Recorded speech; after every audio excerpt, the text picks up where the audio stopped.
live in a world and in a time, an age, that is deeply suspicious of Christian claims to ultimate truth.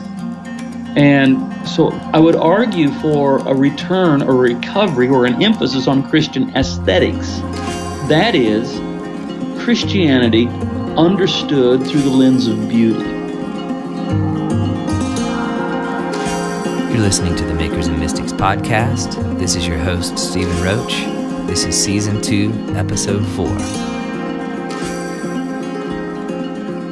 When Dostoevsky said beauty will save the world, it wasn't a quip, but it was a prophecy.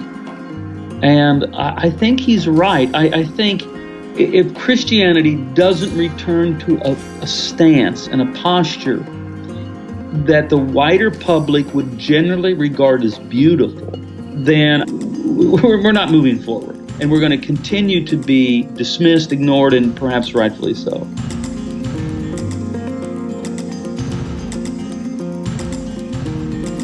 Welcome back, everyone, and thank you for listening to Makers and Mystics. I'm excited to share these next few episodes with you. I had the honor and privilege of sitting down with author and pastor Brian Zahnd, who wrote the book Beauty Will Save the World. And we discussed the role of art and beauty in presenting the Christian faith to what some would term a post-Christian culture. And honestly, I had a very difficult time editing this podcast. There was so much rich content Brian was bringing that I decided to divide it up into a two-part series. And so this is part one of my interview with Brian Zahnd, Beauty Will Save the World.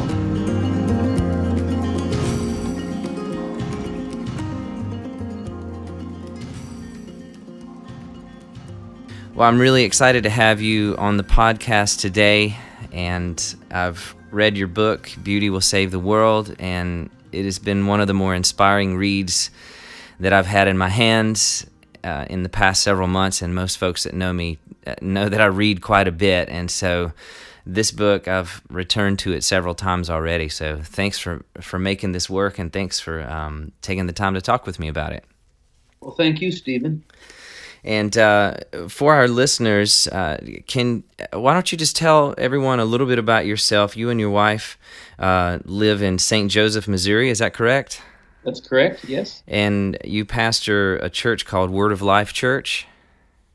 We founded the church 35 years ago. Wow. I'm 57. I've pastored this church for, as I say, 35 years. I'm also a writer when I can find the time. I've written 6 books, I think. And so that's what I do. I mean, everything that I do theologically is going to come from a pastoral perspective because it's what I know. It's what I've been doing. Mm-hmm. I'm a product of the Jesus movement.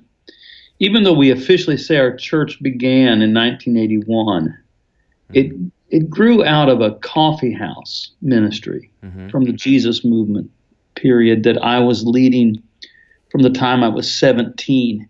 And in many respects, I was doing the work of a pastor even then. So I tell people, look, I've been a pastor longer than I've been an adult. I don't recommend that. I'm not saying that's a model, but it's also what happened. So, So that's what I'm a pastor, writer, travel pretty frequently. Yeah, actually quite a bit.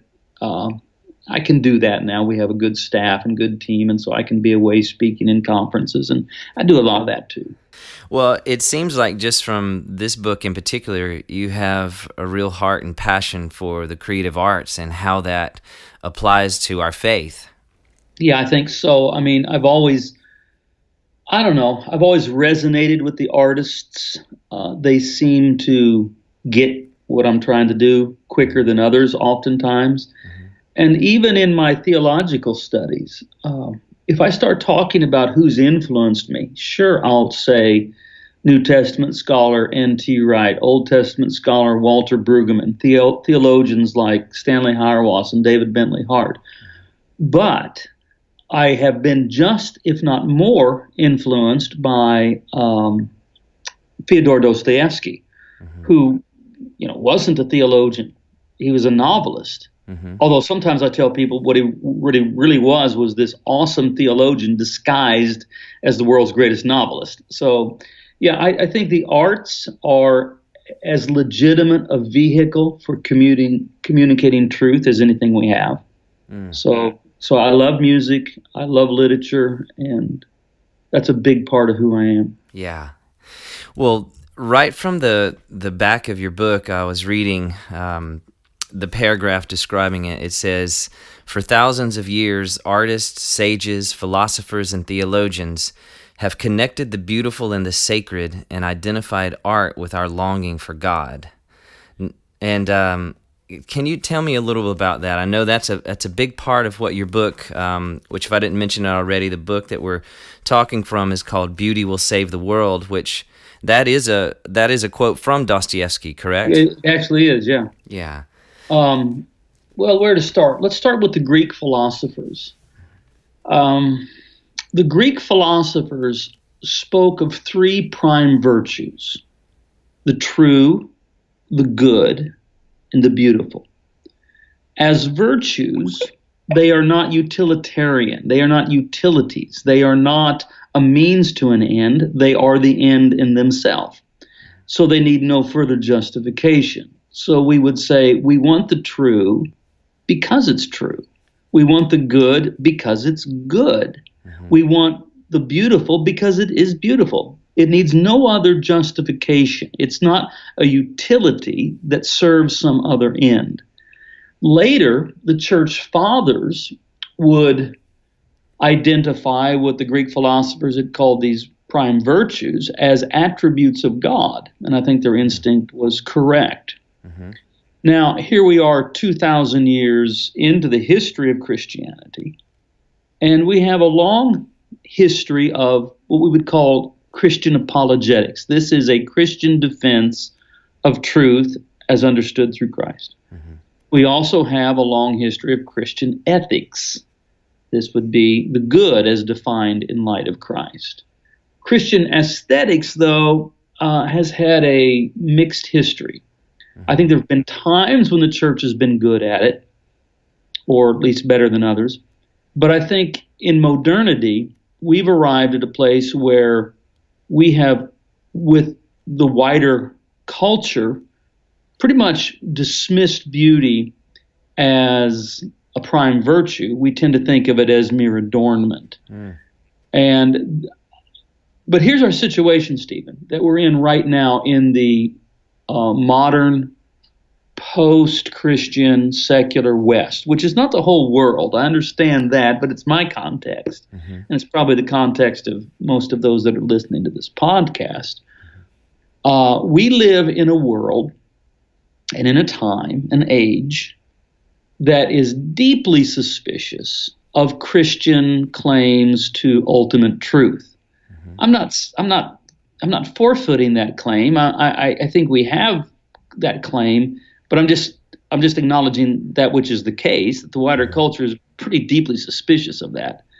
And even maybe more so, any Christian claim to a superior ethic. And so we have this great history of Christian apologetics and ethics, but I don't think they help us much right now. I'm not saying they're illegitimate. I just don't think as far as gaining a wider audience in our secular age, they do us much good. I think they're pretty much dismissed out of hand.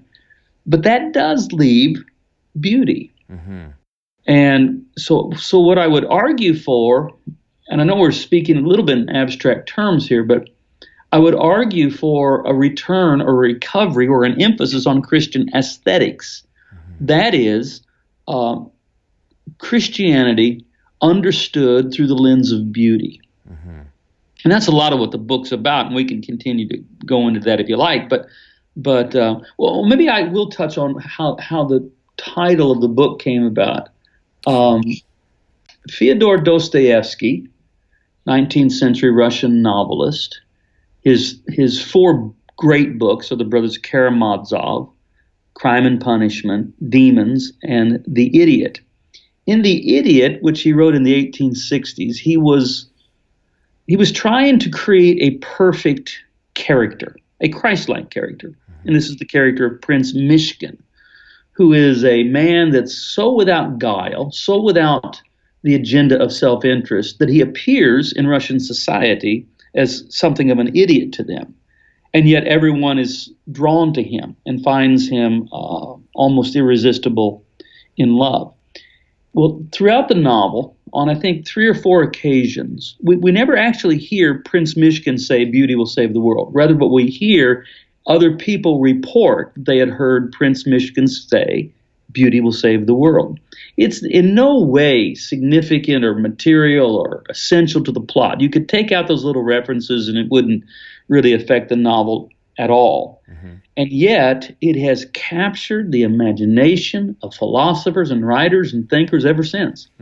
When Alexander Solzhenitsyn received the Nobel Prize for Literature and was giving his Nobel lecture, he referred to that. And he said, when Dostoevsky said beauty will save the world, it wasn't I can't remember, he said it wasn't a quip, but it was a prophecy. Mm-hmm. I know he used the word, it's a prophecy. And I think he's right. I think if Christianity doesn't return to a stance and a posture that the wider public would generally regard as beautiful, mm-hmm. then I think we're not moving forward. Right. And we're going to continue to be dismissed, ignored, and perhaps rightfully so. Correct me if I'm wrong, but a phrase from your book that comes to mind that seems to really address that concern, you said, the cross is the beauty of Christianity, because it is at the cross that we encounter co-suffering love and costly forgiveness in its most beautiful form. And then you went on to say, in a culture that idolizes success, can we see beauty in the cross? In a culture that equates beauty with a pretty face, can we see past the horror of a grisly execution and discern the sacred beauty beneath the surface? And man, when I read that, and as an artist and as a musician and as a poet, I'm really moved to think of beauty in a new way and what it means for a Christian aesthetic. You know, what does it mean for us as Christian artists and thinkers? You know, what does that mean for us to portray or embody beauty to this culture that is vastly post-Christian, as you said? Can you elaborate on that idea a little bit more, like how we as believers would embody the aesthetic that you're calling for? Yeah, let's back up and let's talk about beauty itself for a moment. Mm-hmm. So I've written a whole book that has the theme of beauty, and in doing that, I became aware of 2 things. One, how few synonyms there are for the word beautiful. There aren't really that many. Mm. And 2, how actually difficult the word is to define. I can't remember what the standard dictionary definition of beauty is, but if you look it up, you'll read it and you'll go, yeah, okay, that's true enough, but it still doesn't seem to capture it. So beauty, even though we have an eye for it and we recognize it, it's a little bit difficult for us to actually say what it is. But no matter what else we would say about beauty, it seems to be connected to form. So that whether it's a poem, a painting, a song, a sculpture, it's something about the form, the structure, the arrangement of the poem, the painting, the song, the sculpture, or whatever work of art we're talking about, that comprises its beauty. Mm-hmm. So that if the form is damaged enough, then it loses its beauty. Right. So if we're going to talk now in terms of Christianity, because this is what I'm talking about, what is the beautiful form of Christianity? And I would say it's the cruciform, that is the cross. But here we've arrived at a tremendous, I guess I want to say mystery, maybe not mystery is the right word. I think we've arrived at something that is highly significant. Because let's keep in mind, I know it's hard sometimes for us, but let's try to remember that the cross was an intentionally hideous object. Right. It was devised and utilized by an occupying military empire to psychologically terrorize the populaces that it dominated. And so For example, I think I talk about this in the book. There was a point in my life early on when I might see a beautiful crucifix, let's say, whether it's a painting or a sculpture. I would see a crucifix that most people would say in some way is beautiful, even a work of art. And I would protest. I would push back and I would say, well, it didn't look like that. It isn't true to what happened on Good Friday. Mm-hmm. Now, that's a true statement, but I was mistaken. Because, you see, the role of the artist is not necessarily to give us a journalistic photograph or reporting, but rather help us attend and to see again that which we may have missed. Mm-hmm. Take, for example, I hope most of our listeners will be familiar with this. Take, for example, Van Gogh's most famous painting, Starry Night, mm-hmm. With those swirls of stars. Mm-hmm. Now, and most people would say, well, that's a beautiful painting. Now, does a starry night look like that? Well, no, except yes, it does. No, it doesn't. It doesn't objectively look like that. If you go out on a starry night and look up at the heavens, you don't see these swirls of stars the way that Van Gogh has put them on canvas. And yet what Van Gogh is doing is saying to those that see his painting, pay attention. Mm-hmm. Beauty's all around you. Yeah. Consider the beauty of a starry night. You've forgotten how awe-inspiring it is. Mm-hmm. Well, now, the cross, when an artist depicts a beautiful rendering of the crucifix, they're doing that same thing. They're saying, yes, at one level, if you had, for example, a journalistic photograph of what happened outside the gates of Jerusalem on Good Friday, mm-hmm. you might look at it one time, be repulsed by it, revolted by it, and never look at it again. I understand that. But what we need to remember is those of us that confess Jesus Christ is the crucified and risen Lord of glory. Mm-hmm. We confess that this, in fact, is the most beautiful moment in salvation history. Yeah. Hans Urs von Balthasar, great Swiss theologian, said, being disguised under the disfigurement of an ugly crucifixion and death, Christ upon the cross is paradoxically the clearest revelation of who God is. So what Rome intended to be hideous and repulsive and ugly, God in Christ through love has turned into an image of supreme beauty. And so this is what I think we have to ask ourselves, those of us that are engaged in communicating the gospel and trying to minister to people and do all the stuff. Mm-hmm. It's not enough to ask, is it true? Is it good? We must ask the third question, is it beautiful? And we don't get to say whether it's beautiful. That's left to the common person. Yeah. Would the common person say, yeah, that's beautiful? Mm-hmm. And so I think especially in the North American context, the church, for various reasons, has felt threatened, has felt intimidated, has felt like it's losing power and control and all of these sorts of things, and we've lashed out and presented to our neighbors the wagging finger, mm-hmm. the furrowed brow, the clenched fists of protest. And I think all of that's ugly, and people recognize it as such. And so we need to ask ourselves, is our posture, is what we're doing, our programs, our sermons, our presence in the community, is it compatible? Does it conform to the cruciform?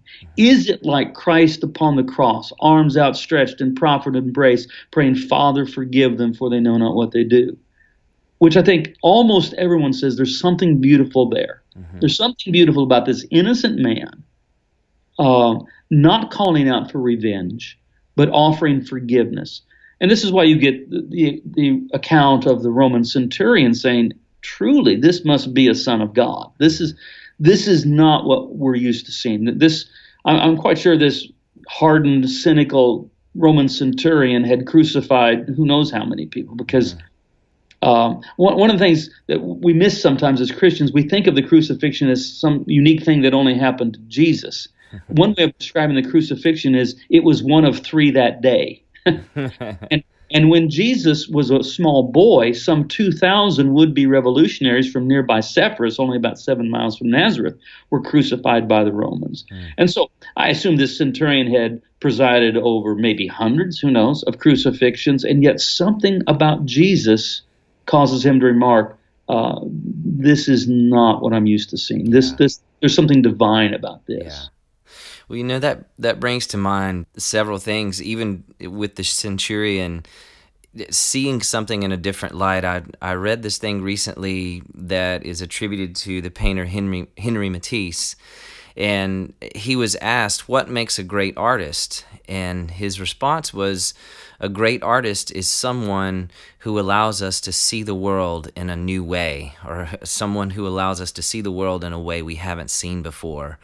And how much does that even ascribe itself to what you just said? With Jesus, even on the cross, in that horrible situation this man had seen millions of times before, many times before, he enabled him to see the world in a different way. And I think what you're saying provokes in me is that same desire, to be able to present the world in a different way. I think that's right on.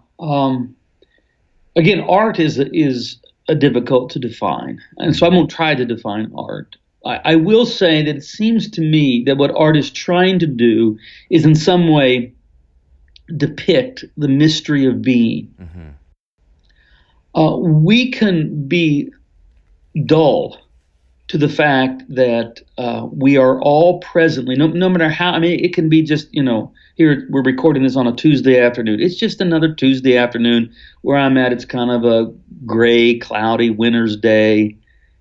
And if I'm not careful, I can slip into just being dulled and not realizing I exist.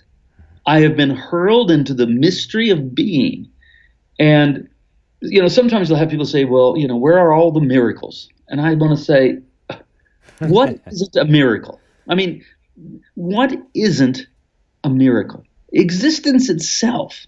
And I think the artists at their best, and we have to talk about the difference between art and propaganda, but true art, not propagandistic art, but true art is, the artist themselves is enthralled with the mystery of being. Now, that most of them aren't going to use that word. They're not going to describe it like that because they do it without self-consciousness. But in some way, they are enthralled by the mystery of being, that they exist and that life is happening. And so they paint it. They write a poem. They write a novel. They write a song. James Joyce wrote Ulysses, which I have read, and dang, it's difficult. It really is. It's I don't think you can read it without professional help. I mean that honestly. I tried twice and failed, and then finally I bought a series of lectures from a university literature professor that helped me understand it. But what he's doing, Ulysses, follows one man through a 24-hour period. In some ways, a relatively ordinary day in Dublin in whatever year it was, 1916, is that what it was? Something like that. And June something, 1916 in Dublin. And you're with Harold Bloom. And but what he does, and it really is genius what he does. There's a lot that he does in this novel. But he calls it Ulysses because he's showing you that if we can just be attentive to it, that in a single day, an ordinary man can go through as many adventures as Ulysses in the Odyssey and in his great epic, Return Home. I think that's what the artists do best. And a good artist doesn't need to necessarily work with something that in itself is spectacular. A great artist can write a song or paint a painting or write a poem or write a novel about something very ordinary that we all experience, and yet we go, whoa, wait a minute. This is what life really actually is like. Yes.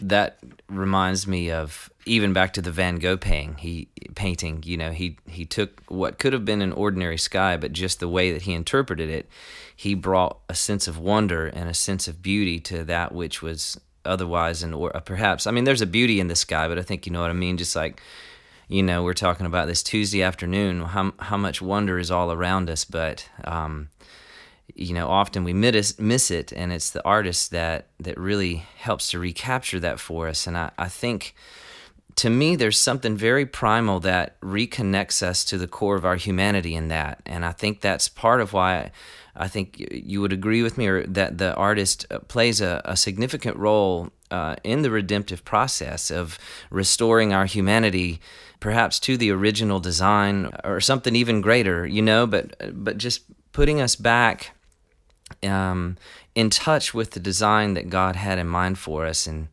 I think it was Ravi Zacharias who said, the loss of wonder is the beginning of depravity, or something like that.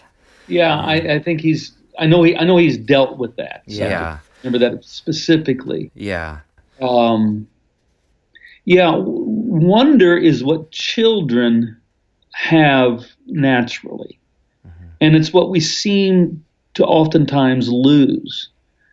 I think in the book I tell a story. I tell this story.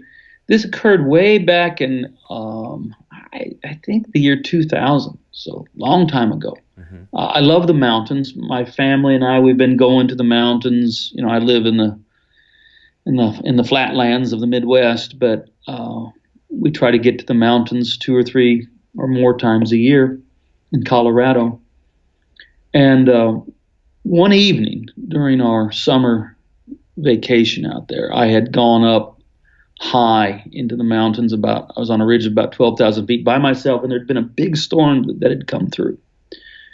And the storm was now moving off to the east, and I was sitting on this ridge watching this glorious sunset over the Never Summer Mountains. Could still hear some of the rumbling of the thunderstorm as it moved away from us. And while I sat there, no one was around. 7 bull elk came up on that ridge, and they were completely unconcerned about my presence. So I just sat there near them. And as the sun was setting, and it was because there'd been a thunderstorm, it was really this spectacular sunset. And this one bull elk lifted up his head, and his antlers formed like a perfect frame for the sunset. And it was such stunning beauty that it really did take my breath away. Mm-hmm. And I found myself praying, and I said, God, I want to live my life in a constant state of wonder. Mm-hmm. And I felt the Spirit of the Lord speak to me, and I try to be very judicious in using that phrase. I'm cautious about that. I'm suspicious of people that use it too much. I don't want to say, God told me, God told me, God told me. I don't want to say that. But even though I had prayed, it was just a yearning that I did give expression to. Oh God, I want to live my life in a constant state of wonder. Without anticipating a response, I sensed the Spirit say to me, this is the greatest wonder of all. The Word became flesh and dwelt in us. Wow. And that really put me on a new trajectory of exploring the mystery and the beauty of the incarnation, that the Word would become flesh and live among us. Which itself is, I don't know if I've ever used this expression, but itself is a kind of artistic endeavor. Mm-hmm.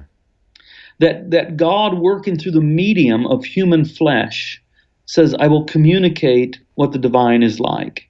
Mm-hmm. So the Word of God is the life that Jesus lived. His life has a kind of artistry to it, which is why he's easily the most depicted human in art history.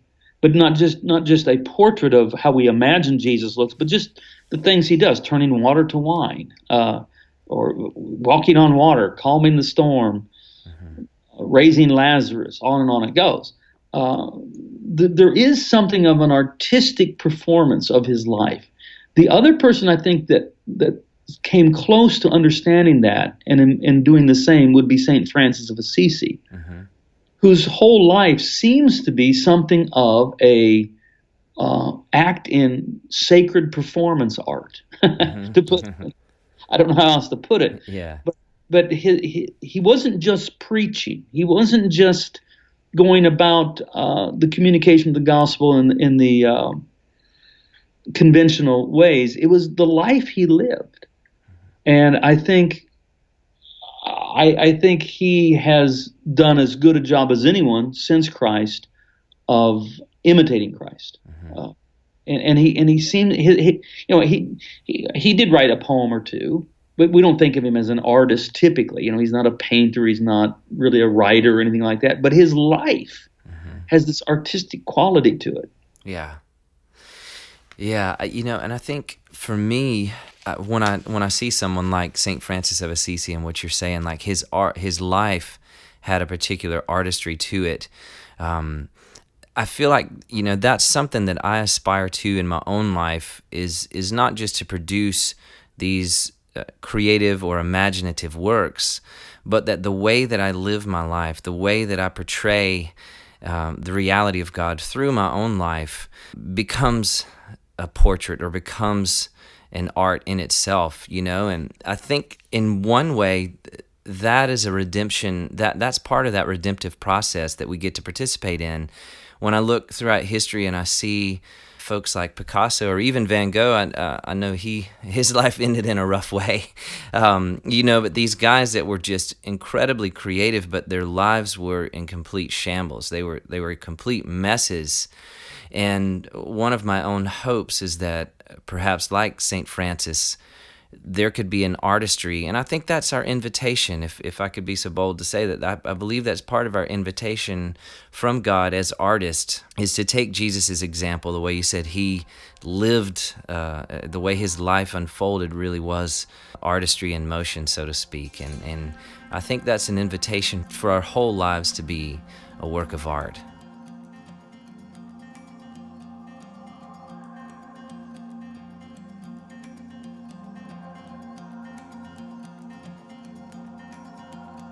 This is the end of part 1 of my interview with Brian Zahnd, and I'll be posting part 2 to this interview just on the other side of the Breath in the Clay Creative Arts Conference. And I'll also be posting some of the keynote messages from the Breath in the Clay Conference at that point as well. Thank you guys so much for listening, and thank you for the emails I've been receiving from folks all over the world just encouraging me about how these podcast interviews and keynote messages have been inspiring you and challenging you. And so write me an email. I'd love to hear from you. You can go to makersandmystics.com and get in touch with me that way. We'll see you next time.